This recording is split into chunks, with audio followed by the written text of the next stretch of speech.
No vídeo de hoje, um dos 20 homens extraordinários que incendiaram o mundo, João Bunyan, o sonhador imortal.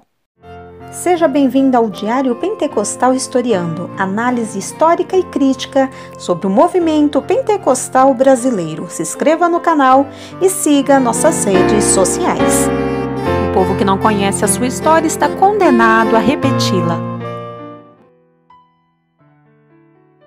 Caminhando pelo deserto deste mundo, parei num sítio onde havia uma caverna, a prisão de Bedford. Ali deitei-me para descansar.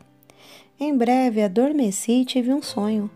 Vi um homem coberto de andrajos, de pé e com as costas voltadas para sua habitação, tendo sobre os ombros uma pesada carga e nas mãos um livro. Faz 3 séculos que João Bunyan assim iniciou seu livro, O Peregrino. Os que conhecem as suas obras literárias podem testificar de que ele é de fato o sonhador imortal. Estando ele morto, ainda fala.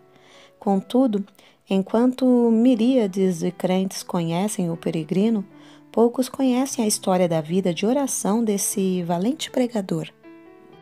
Bunyan, na sua obra Graça Abundante ao Principal dos Pecadores, nos informa que seus pais, apesar de viverem em extrema pobreza, conseguiram ensiná-lo a ler e escrever. Ele mesmo intitulou-se o principal dos pecadores. Outros atestam que, mesmo em sua impiedade, jamais foi beberrão ou imoral. Contudo, casou-se com uma moça de família cujos membros eram crentes fervorosos. Bunyan era funileiro e, como acontecia com todos os funileiros, era paupérrimo. Ele não possuía nem um prato nem uma colher, apenas 2 livros: O Caminho do Homem Simples para os Céus e A Prática da Piedade, obras que seu pai, ao falecer, lhe deixara. Apesar de Bunyan achar algumas coisas que lhe interessavam nesses 2 livros, somente nos cultos é que se sentiu convicto de estar no caminho para o inferno. Descobre-se nos seguintes trechos transcritos de Graça Abundante ao Principal dos Pecadores como ele lutava em oração no tempo da sua conversão. Veio-me às mãos uma obra dos Hunters, livro estimado por alguns doutores. Não sabendo julgar os méritos dessas doutrinas, dediquei-me a orar desta maneira: Ó Senhor, não sei julgar entre o erro e a verdade. Senhor, não me abandones por aceitar ou rejeitar essa doutrina cegamente. Se ela for de ti, não me deixes desprezá-la. Se for do diabo, não me deixes abraçá-la. Louvado seja Deus. Ele que me dirigiu a clamar, desconfiando da minha própria sabedoria. Ele mesmo me guarda do erro dos Hunters. A Bíblia já era para mim muito preciosa nesse tempo. Enquanto me sentia condenado às penas eternas, admirei-me de como o próximo se esforçava para ganhar bens terrestres, como se esperasse viver aqui eternamente. Se eu pudesse ter a certeza da salvação da minha alma, como me sentiria rico, mesmo que não tivesse mais para comer a não ser feijão. Busquei ao Senhor orando e chorando, e do fundo da minha alma clamei: Ó Senhor, mostra-me, eu te rogo, que me amas com amor eterno. Logo que clamei, voltaram para mim as palavras como um eco: Eu te amo com amor eterno. Deitei-me para dormir em paz, e ao acordar no dia seguinte, a mesma paz permanecia na minha alma. O Senhor me assegurou: Amei-te enquanto vivias no pecado, amei-te antes, amo-te depois, e amar-te-ei por todo o sempre. Certa manhã, enquanto tremia na oração, porque pensava que não houvesse palavra de Deus para me sossegar, ele me deu esta frase: A minha graça te basta. O meu entendimento foi tão iluminado como se o Senhor Jesus olhasse dos céus para mim, pelo telhado da casa, e me dirigisse essas palavras. Voltei para casa chorando, transbordando de gozo e humilhado até o pó. Contudo, certo dia, enquanto andava no campo, a consciência inquieta De repente, essas palavras entraram na minha alma. Tua justiça está nos céus. E parecia que, com os olhos da alma, via Jesus Cristo à destra de Deus, permanecendo ali como minha justiça. Vi, além disso, que não é o meu coração que torna a minha justiça melhor, nem que a prejudica, porque a minha justiça é o próprio Cristo, o mesmo ontem, hoje e para sempre. As cadeias então caíram-me das pernas, fiquei livre das angústias, as tentações perderam a força. O horror da severidade de Deus não mais me perturbava e voltei para casa regozijando-me na graça e no amor de Deus. Não achei na Bíblia a frase, tua justiça está nos céus, mas achei, o qual para nós foi feito por Deus sabedoria e justiça e santificação e redenção, 1 Coríntios 1:30, e vi que a outra frase era verdade. Enquanto eu assim meditava, o seguinte trecho das Escrituras penetrou no meu espírito com poder. Não pelas obras de justiça que houvéssemos feito, mas segundo a misericórdia nos salvou. Assim fui levantado para as alturas e me achei nos braços da graça e misericórdia. Antes tremi a morte, mas depois clamei, quero morrer. A morte tornou-se para mim uma coisa desejável. Não se vive verdadeiramente antes de passar para outra vida. Oh, pensava eu, esta vida é apenas um sonho em comparação à outra. Foi nessa ocasião que as palavras herdeiros de Deus se tornaram tão cheias de sentido que eu não tenho como explicá-las aqui neste mundo. Herdeiros de Deus. O próprio Deus é a porção dos santos. Isso vi e disso me admirei, contudo não posso contar o que vi. Cristo era um Cristo precioso na minha alma, era o meu gozo. A paz e o triunfo por Cristo eram tão grandes que tive dificuldade em conter-me e ficar deitado. Bunyan, ainda que lutando para sair da escravidão, do vício, do pecado, não fechava a alma aos perdidos que ignoravam os horrores do inferno. Acerca disto, ele escreveu: Percebi pelas Escrituras que o Espírito Santo não quer que os homens enterrem os seus talentos e dons, mas antes que despertem esses dons.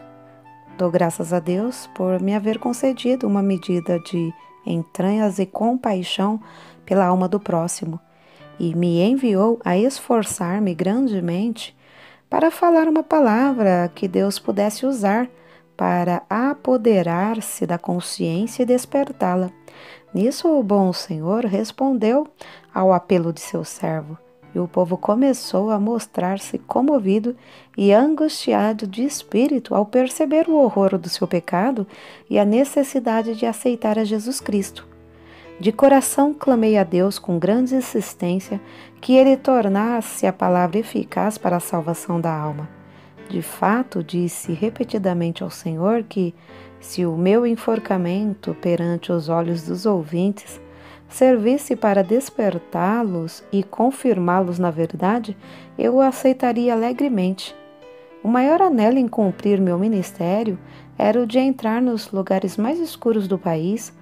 Na pregação, realmente sentia dores de parto para que nascessem filhos de Deus. Sem fruto, não ligava importância a qualquer louvor aos meus esforços. Com fruto, não me importava com qualquer oposição.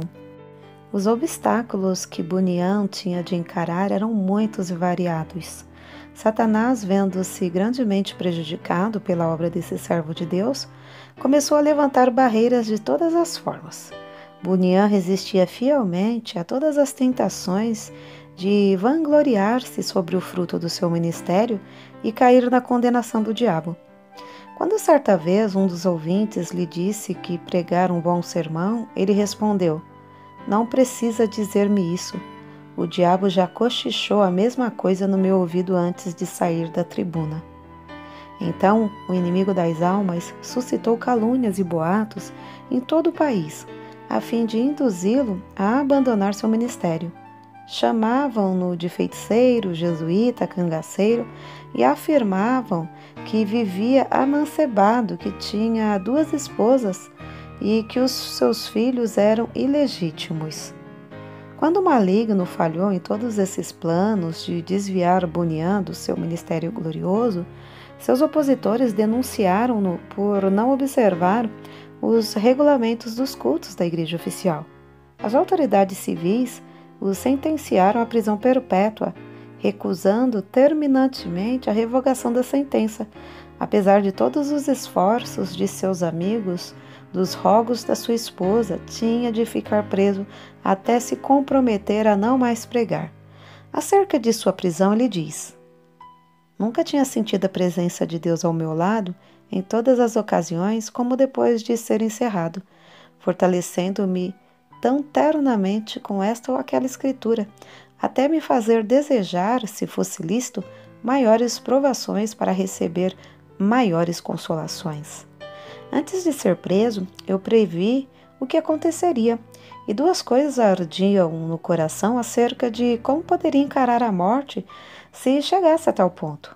Fui dirigida a orar, pedindo a Deus que me fortalecesse com toda a força, segundo o poder da sua glória, em toda a fortaleza e longanimidade, dando com alegria graças ao Pai. Quase nunca orei durante o ano que precedeu minha prisão, sem que essa escritura me entrasse na mente e eu compreendesse que para sofrer com toda a paciência devia ter toda a fortaleza, especialmente para sofrer com alegria. A segunda consideração foi na passagem que diz: mas nós temos tido dentro de nós mesmos a sensação de morte, para que não confiássemos em nós mesmos, porém em Deus, que ressuscita os mortos. Cheguei a ver por esta escritura que se eu chegasse ao ponto de sofrer como devia, primeiramente tinha de sentenciar à morte todas as coisas que pertencem à nossa vida, considerando-me a mim mesmo, minha esposa, meus filhos, a saúde, os prazeres, tudo, enfim, como mortos para comigo e eu morto para com eles. Resolvi, como Paulo disse, não olhar para as coisas que se veem, mas sim para as que se não veem, porque as coisas que se veem são temporais, mas as coisas que se não veem são eternas. E compreendi que se eu fosse prevenido apenas de ser preso, poderia de improviso ser chamado também para ser açoitado ou amarrado ao pelourinho. Ainda que esperasse apenas esses castigos, não suportaria o castigo de desterro, mas a melhor maneira para passar os sofrimentos seria confiar em Deus quanto ao mundo vindouro. Quanto a este mundo, devia considerar o sepulcro como minha morada, estender o meu leito nas trevas e dizer à corrupção: Tu és meu pai, e aos vermes, vós sois minha mãe e minha irmã. Jó 17, 13 e 14. Contudo, apesar desse auxílio, senti-me um homem cercado de fraquezas. A separação da minha esposa e dos nossos filhos aqui na prisão torna-se às vezes como se fosse a separação da carne e dos ossos. E isto não somente porque me lembro das tribulações e misérias que meus queridos têm de sofrer, especialmente a filhinha cega. Minha pobre filha, quão triste é tua porção neste mundo. Serás maltratada, pedirás esmolas, passarás fome, frio, nudez e outras calamidades. Oh, os sofrimentos da minha ceguinha quebrar-me-iam o coração aos pedaços. Eu meditava muito também sobre o horror ao inferno dos que temiam a cruz a ponto de se recusarem a glorificar a Cristo, suas palavras e leis perante os filhos dos homens. Além do mais, pensava sobre a glória que ele preparara para os que, em amor, fé e paciência, testificavam dele. A lembrança dessas coisas servia para diminuir a mágoa que sentia ao lembrar-me de que eu e meus queridos sofríamos pelo testemunho de Cristo. Nem todos os horrores da prisão abalaram o espírito de João Bunyan. Quando lhes ofereciam a sua liberdade sob a condição de ele não pregar mais, ele respondia: se eu sair hoje da prisão, pregarei amanhã com o auxílio de Deus. Mas se alguém pensar que, afinal de contas, João Bunyan era apenas um fanático, deve ler e meditar sobre as obras que nos deixou. Graça abundante ao principal dos pecadores, chamado ao ministério, o peregrino, a peregrina, a conduta do crente, a glória do templo, o pecador de Jerusalém é salvo, as guerras da famosa cidade de alma humana, a vida e a morte de homem mau, o sermão do monte, a figueira infrutífera, discursos sobre a oração, o viajante celestial, gemidos de uma alma no inferno, a justificação é imputada, entre outros. Passou mais de 12 anos encarcerado. É fácil dizer que foram 12 longos anos, mas é difícil conceber o que isso significa. Passou mais da quinta parte da sua vida na prisão, na idade de maior energia. Um quacre chamado Whitehead que conseguiu a sua libertação. Depois de liberto, pregou em Bedford, Londres e muitas outras cidades. Era tão popular que foi alcunhado de Bispo Bunyan. Continuou seu ministério fielmente até a idade de 60 anos, quando foi atacado de febre e faleceu. O seu túmulo é visitado por dezenas de milhares de pessoas. O orador, o escritor, o pregador, o professor da escola dominical e o pai de família, cada um conforme o seu ofício, podem lucrar grandemente com o estudo de estilo e méritos de seus escritos, apesar de ele ter sido apenas um humilde funileiro sem instrução. Mas como se pode explicar o maravilhoso sucesso de Bunyan? Como pode um iletrado pregar como ele pregava e escrever num estilo capaz de interessar à criança e ao adulto, ao pobre e ao rico, ao douto e ao indouto? A única explicação do seu êxito é que ele era um homem em constante comunhão com Deus. Apesar de seu corpo estar preso no cárcere, a sua alma estava liberta. Porque foi ali, numa cela, que João Bunyan teve as visões descritas nos seus livros, visões muito mais reais do que os seus perseguidores e as paredes que o cercavam. Depois de desaparecerem os perseguidores da terra e as paredes virarem pó, o que Bunyan escreveu continua a iluminar e alegrar todas as terras e gerações. O que vamos citar mostra como Bunyan lutava com Deus em oração. Há na oração o ato de desvelar a própria pessoa, de abrir o coração perante Deus, de derramar afetuosamente a alma em pedidos, suspiros e gemidos. Senhor, disse Davi, diante de ti está todo o meu desejo e o meu gemido não te é oculto. Salmos 38 e 9. E outra vez, a minha alma tem sede de Deus, do Deus vivo, quando entrarei e me apresentarei ante a face de Deus. Quando me lembro disto dentro de mim, derramo a minha alma. Note, derramo a minha alma.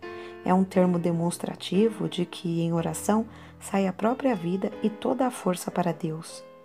Em outra ocasião escreveu: as melhores orações consistem, às vezes, mais em gemidos do que em palavras, e estas palavras não são mais que a mera representação do coração, vida e espírito de tais orações.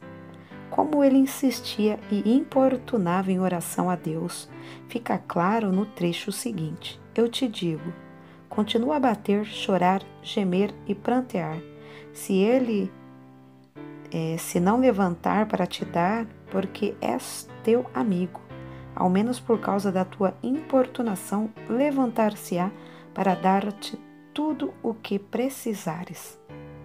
Sem contestação, o grande fenômeno na vida de João Bunyan consistia no seu conhecimento íntimo das Escrituras, as quais amava, e na perseverança em oração ao Deus que adorava.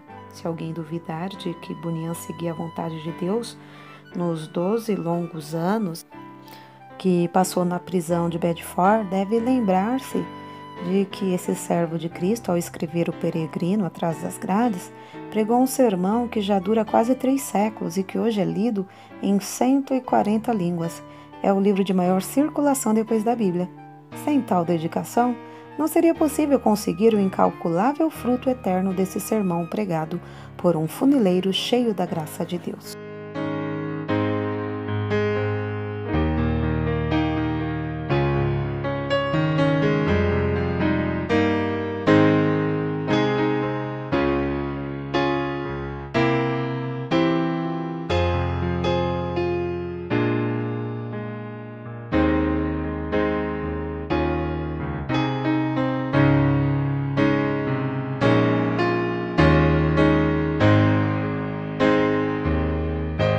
porque nada podemos contra a verdade, senão pela verdade. Segunda carta aos Coríntios 13:8. Se você gostou do conteúdo deste vídeo, se inscreva no canal, deixe o seu joinha, compartilhe e ative o sininho para receber do YouTube as notificações dos novos vídeos.